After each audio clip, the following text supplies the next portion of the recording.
Bien-aimés, nous pouvons l'être si nous voulons réellement avoir la foi en Jésus. Si nous pouvons faire confiance à Jésus, c'est ça la foi. Si tu peux avoir la foi, c'est là que tu peux abandonner ton cœur pour ton frère et ta soeur.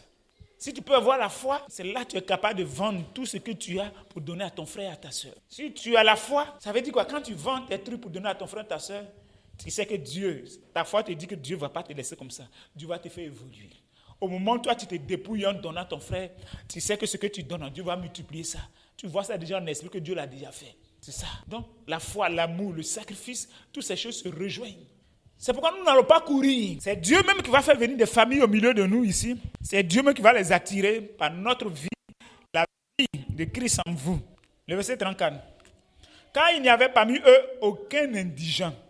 Tous ceux qui possédaient des champs ou des maisons les vendaient, apportaient le prix de ce qu'ils avaient vendu et le déposaient aux pieds des apôtres et l'on faisait la distribution à chacun selon qu'il en avait besoin.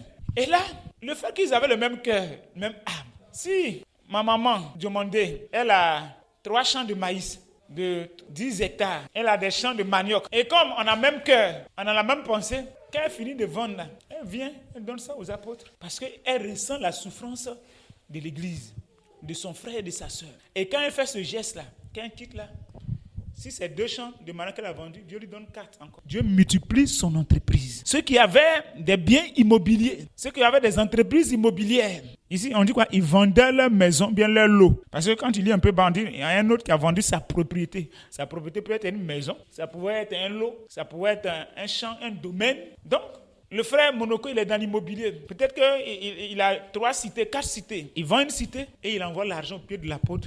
Qu'on puisse prendre soin. C'est ça l'amour, c'est ça la foi. La foi qui n'est pas capable de renoncer à sa vie, la foi qui n'est pas capable de se sacrifier sur l'autel de l'adoration, ce n'est pas une foi.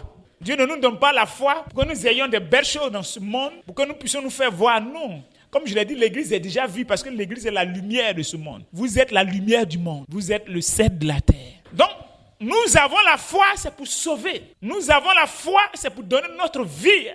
Et voilà ce que l'église primitive était capable de faire.